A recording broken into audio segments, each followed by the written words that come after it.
episode of Healing Conversations. My name is Einav with Untangled Healing, and with me today, Bonnie Surie. Hi, Bonnie. So lovely to have you here. Hello, thank you for having me. I'm excited to have a conversation with you. Thank you. And let's get started. Tell me a little bit about yourself. Okay, well, from the professional standpoint, if you will, I am a self-relationship expert and a intuitive breakthrough coach. So I work with women, helping them to restore their relationship with themselves and to dissolve some of the mental and emotional blocks that are really preventing them from creating a life in alignment with their desires and keeping them feeling stuck. So it's like that rubber band approach, right? We're just going to cut the band and realign. Mm, I already love it. And it's because I know, of course, for myself and for my clients and people I work with, it's really that thing, right? That actually I recognize that something is not working. I don't actually know what to do to change all of that. And here you are. It's like the guidance to really let's change in a way that is probably comfortable for you, but also very effective. So providing this guidance. Yeah, I think that, at least for me, that was true also, that I knew I wanted to change. I didn't know how to change. I didn't know where to start. I didn't know what that looked like. Um, and so, yeah, I think that maybe this place found me Right. through the challenges. But yes, I agree with you. It's where do you start? Yeah. And so maybe tell me a little bit about how did you actually end up finding that space or having the space find you? Okay. So in 2010, I watched a recording of myself that had been taking place of Easter morning. I had no idea that it was being recorded. And my later that afternoon, my 4-year-old daughter approached me and she says, "Mommy, you're on Grandpa's TV. Come see, come see." And she's trying to get me to go sit down and watch Grandpa's TV or tablet. And I was just thinking, I have so much to do, got to vacuum again, do laundry. And I'm just thinking of my chore list. And she started crying. And for whatever reason, that cry that time just really struck a chord with me. It was really aggravating. So I just wanted her to stop. So I decided, okay, I'm just going to watch this real quick and then I'll be on my way.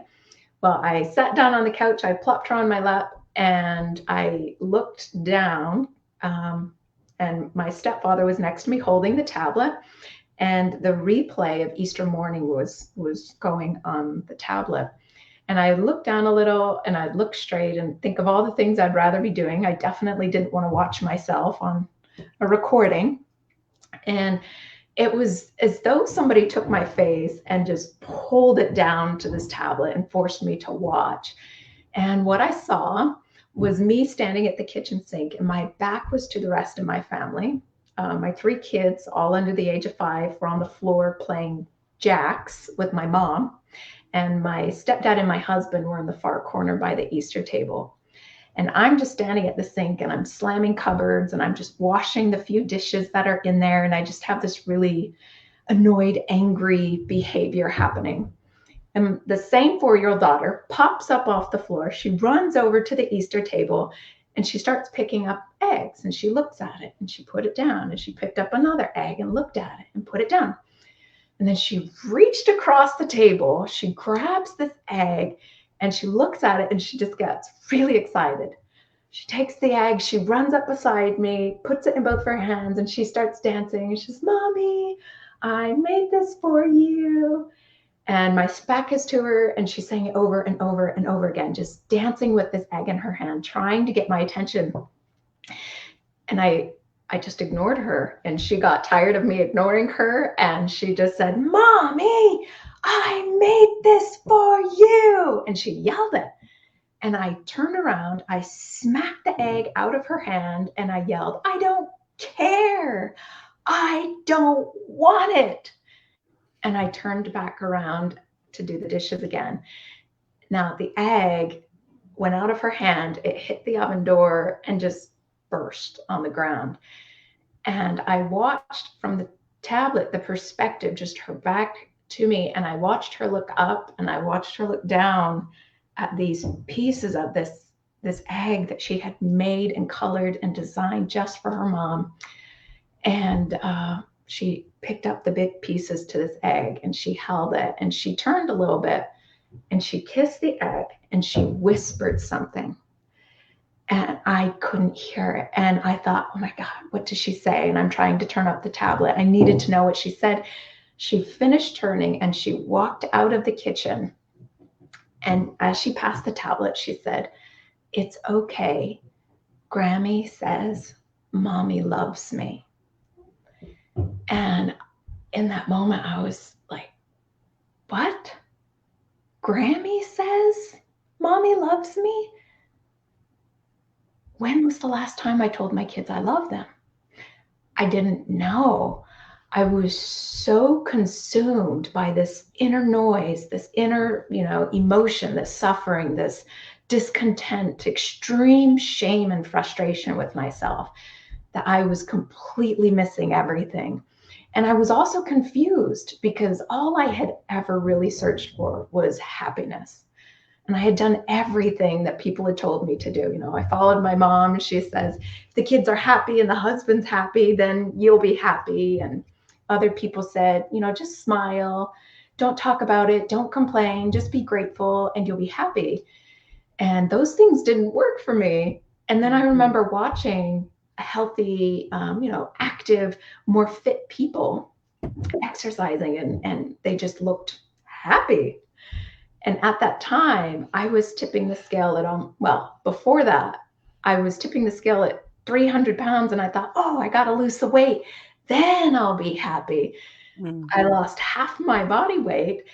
And that in that moment, I could see I still wasn't happy.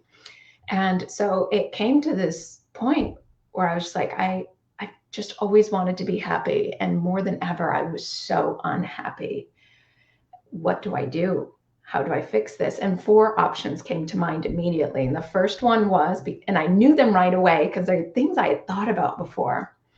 And the first option was I could go to the store, literally run away from my family and try to start life somewhere else, start all over with just me. That should work, maybe, right? I could take my own life. That was something that was always on my mind. And it challenged me almost every day. I could wait, just wait for things to change. At the time, my husband, my 3 kids and I lived with my parents in their basement, temp job to temp job. We relied on the states for food and medical,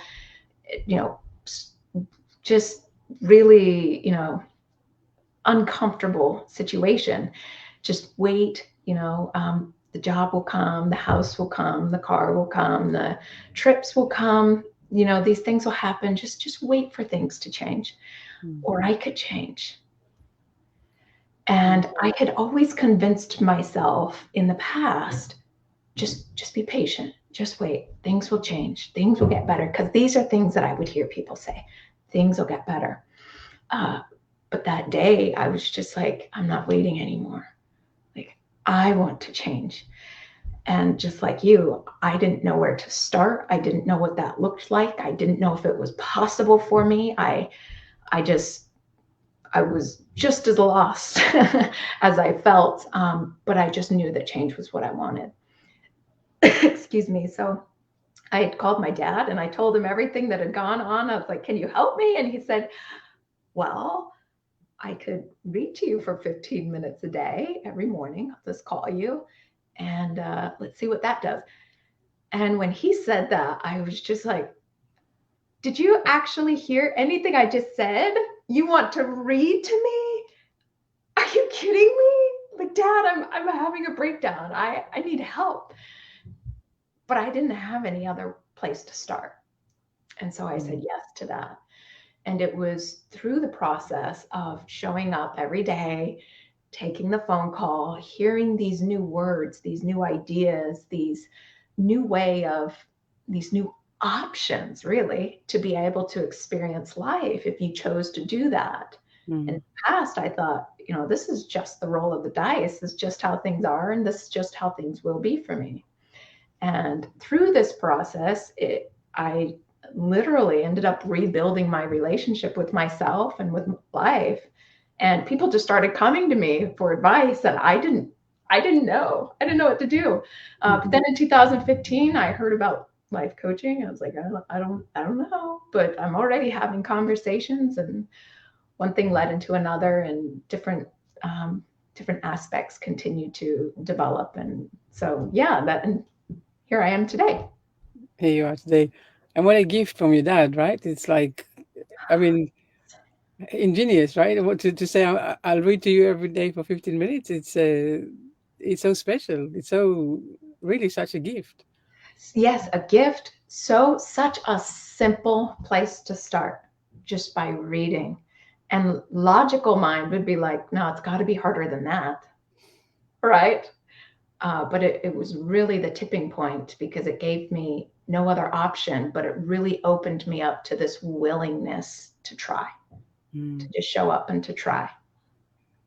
I'm very curious though on what book he was reading, or was it different books? He did, he read through different books, all kinds of books, and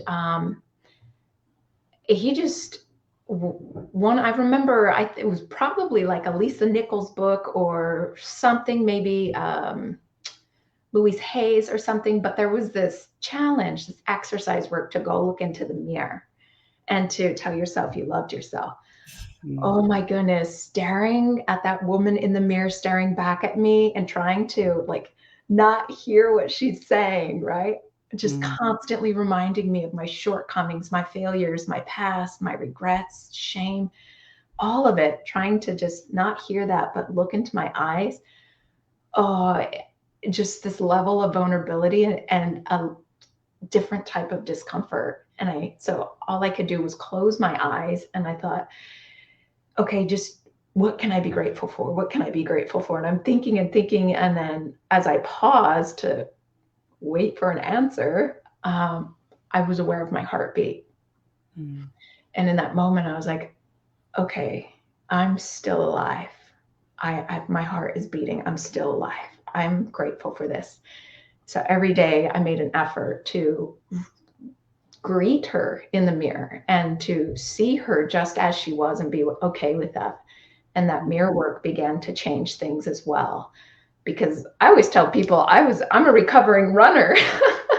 Not the kind with the really cool shoes and this goal time to beat, but the kind that just constantly ran from themselves, trying to avoid or escape the discomfort of being in their own body and in their mm, own mind. And the truth is that I do believe is our purpose in life, is to have a relationship with ourselves, because everything we do in life is an extension of that energy of ourself. mm, So however you're doing your work, if your identity is fuzzy and inconsistent, and you're worried, or the insecurities, the fears, not enoughness, if that's something you're fighting with, your efforts, your energy output is going to be so diluted, but it's an extension of you. yeah. And so instead of trying to go around fighting and trying to change everything around you, when you can shift the energy source yourself, those results and your efforts begin to shift very naturally as well. It just follows, and it's universal law. Yeah. But I'm curious because I think what I'm hearing a lot from other people is that thing of I'm feeling really stuck. I'm Mhm. feeling like I said before, I don't know where to start. I don't know what to do. And then when you say, well, maybe it's like a friend in a pub will say, oh, why don't you try this? Or why don't you try that? They immediately shut down because they want the change, but they don't want to do the work. Not, I believe not because they don't want to, but because they feel like it's too overwhelming, it's too big. And so, the next response, of course, is the fear and then saying, actually, I don't, it's the excuses and I can't do it and I won't do it. So I'm guessing that what you do is basically come at that point and say, actually, let's chunk it down, let's break it down, let's start from just having the first step, and on the journey, if you just trust the process, you will learn how to, and you won't even need to worry about it because you will just be doing it. Yeah. So the people that tend to gravitate towards me are those who are just really done tolerating Mm. not being able to show up with themselves. They're done. They're to the place of all I have left is to do something different. And so they're really, really willing and just ready. They know it's going to be uncomfortable, but Yeah. they're ready to start implementing.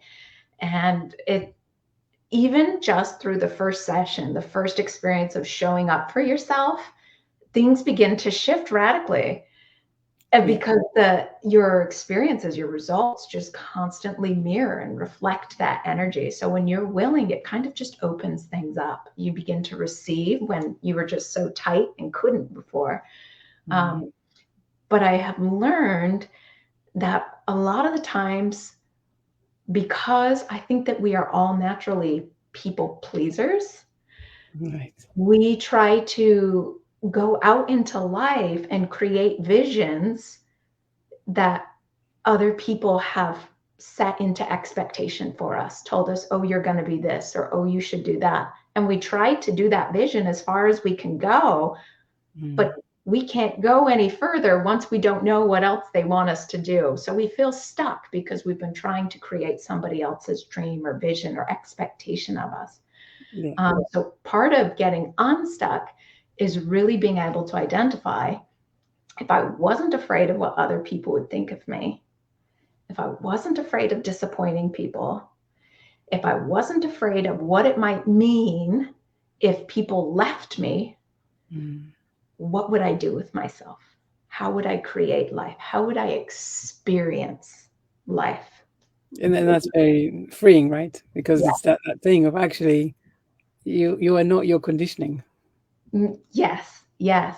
And most of the fears that we have, most of the fears and insecurities we have are not necessarily of what could go wrong, but if something did go wrong, what does it mean about me? If Mm. something goes wrong, it's not losing the house or the money or the comforts of life. It's what will people think of me if it goes wrong? So it all comes back to self identity, how Yeah. you perceive yourself. And if you know self, then the worries about what others are going to think of you no longer interfere or dilute your energy or your focus. You can simply just be you, and that's enough. Yeah. And I think that's.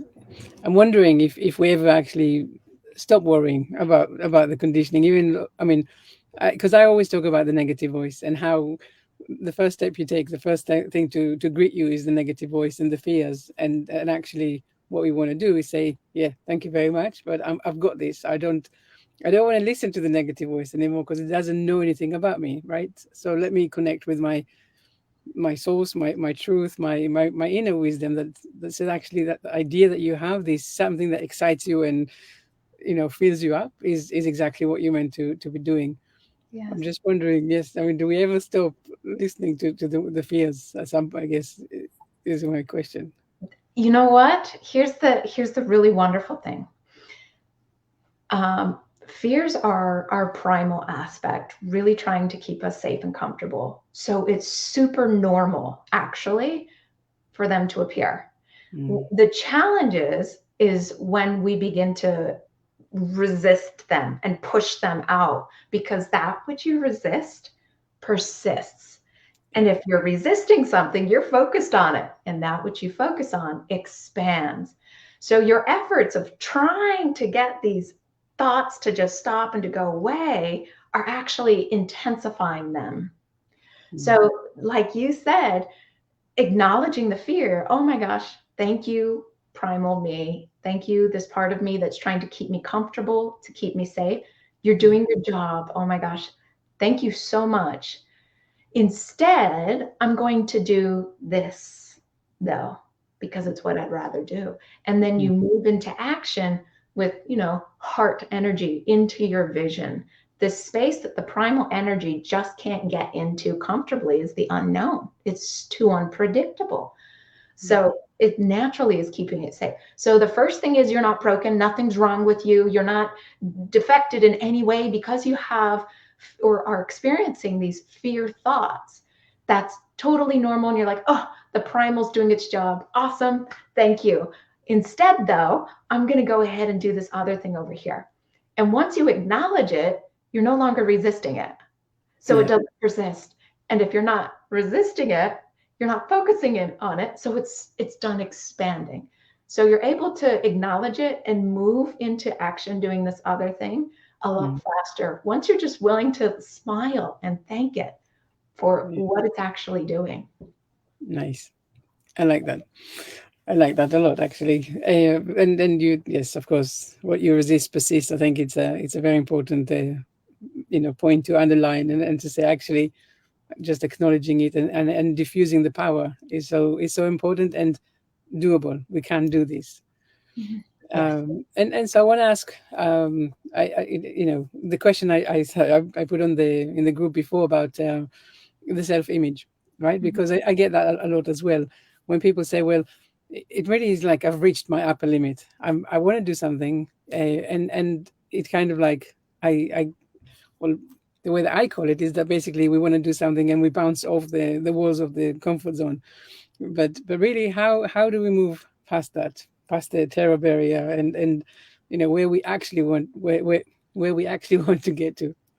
So the imagination is a powerful place because the body doesn't know that what's going on in the imagination isn't actually happening. It responds emotionally with the energy in motion to be able to produce the results that's going on in the imagination. So we can visualize, going on our dream vacation, whatever that is, or this dream day that we wish to have, and our body responds to it, preparing for that energetic experience. But when we start thinking about what we don't want, the body prepares to take action in it, and it's different energy. So the same thing with the self-image. If you just take an experience out of the future that you want to have, notice yourself in that image, and you'll be able to identify that this future version of you is a more developed, more knowledgeable, more experienced version of you. And you can borrow the same power of the imagination and body communication. As you see this version of you, start making a character list, if you will. Start describing this version as if you're building a character for a movie. The body language. How does this character interact with other people? How does this character interact with itself? How does this character, this version of me or whatever, work through challenging situations? What kind of morning routines do they have? How do they eat? Things like that. Just build this character.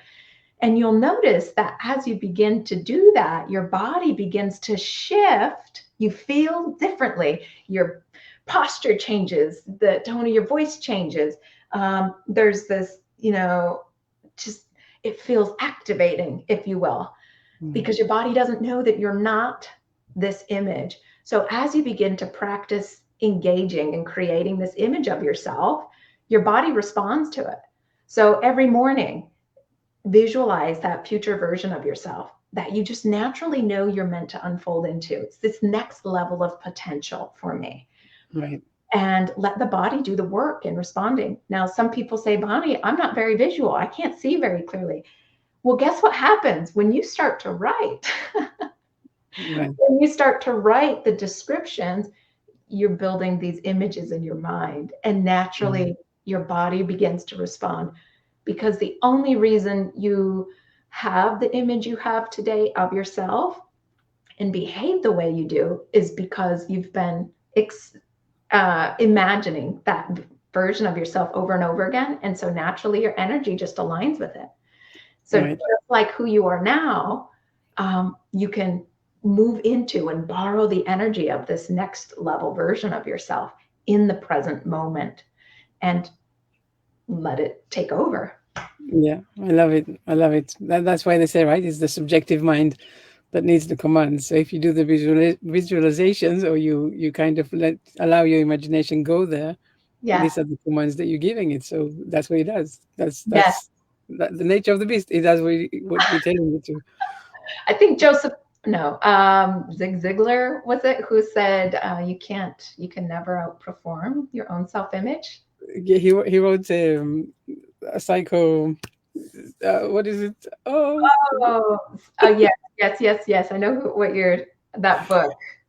Yeah, yes. I have it here somewhere, I looked over to my bookshelf as well, but I know the book. yes, yeah, just yes. It's just such a difficult word to pronounce. It the psycho something cybernetics. That's it. Yeah, Yeah, yeah. cybernetics. That's it. Yes, so that's to remember the name of the guy. But yes, he's incredible. But yes, and yeah, the self image, and you never can outperform your self image. Yes, yes. Yeah. So, buddy, before we go, any last message or something for our listeners to take with them as they are enjoying this wisdom that you're sharing? If I could freely say something that I believe everyone needs to hear, it's to stop resisting the human experience. As a soul, we will one day blink out of this human experience and back into the soul, if you will. But we are pure love. And because we get to have this human experience, we get to feel and experience everything. And allow yourself to have the experience because you get to be human. You get to have relationships. You can touch your partner. You can hug your children. You can, pet the dog. You can feel textures. You can feel frustrations and happy and sad and everything in between because you get to be human. Mm. And the avoidance of the human experience is the avoidance of self.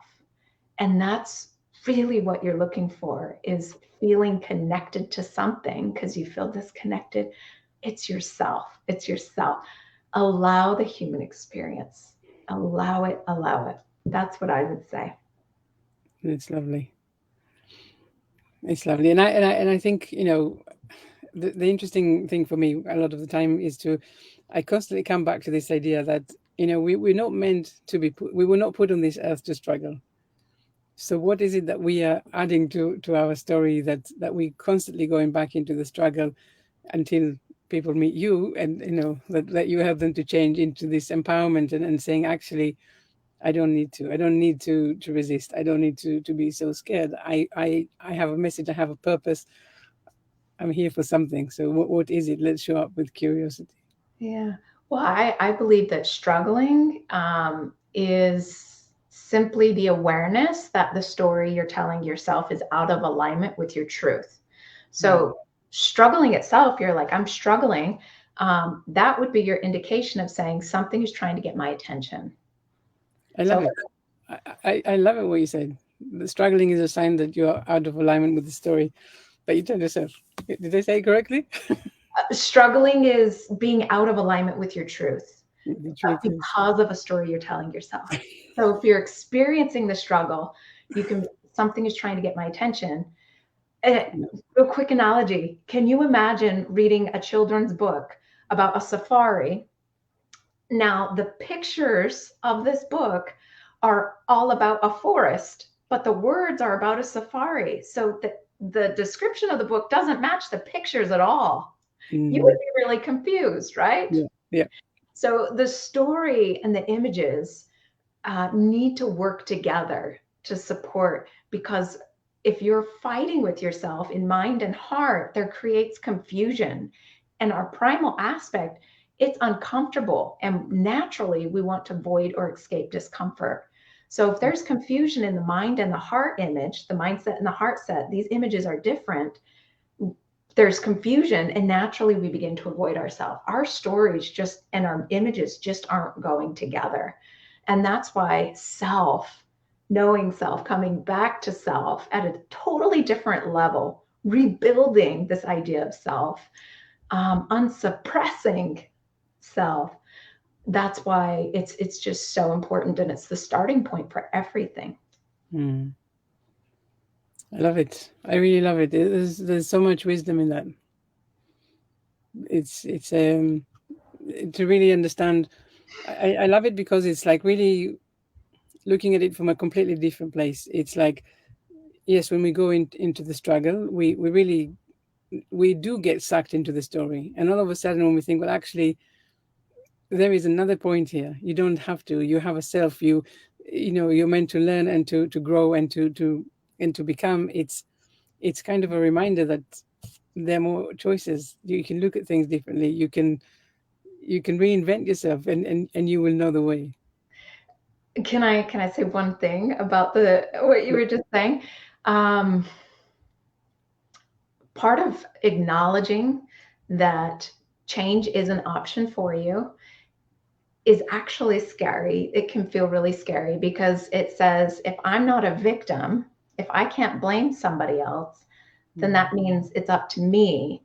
And if it's up to me, uh, I might fail. So, again, what would other people think of me if I failed? So, whenever you're really wanting to make those changes and you get to that point of it's up to me, taking responsibility, you can see just by simply asking yourself the question, what do I gain? What is so comfortable about remaining the victim of my story? Mm. Because what part of responsibility scares me? And we've been taught that responsibility is very serious and you get it right and you know rights and wrongs and everything else. But what if responsibility just simply meant the creator, right? The author, the producer. I get to make the script. What if that's what responsibility meant? But when you get into that space of what does remaining a victim do good for me? You're in that moment able to see, I'm having a hard time believing I'm capable Mm. of creating this image, this desire that's come to me and is seeking expression through me. And there's this strange part of us that realizes without me, this vision can't come alive. And there's this pressure there. And then the pressure is getting it wrong or right. But really, the pressure is just realizing that first of all, there's no pressure, but just accepting that by finding me, I move through and unfold into this vision. And it's just a self evolution, self evolving experience. But yeah, I'm so passionate about self, and I'm so grateful and thankful that you've invited me here.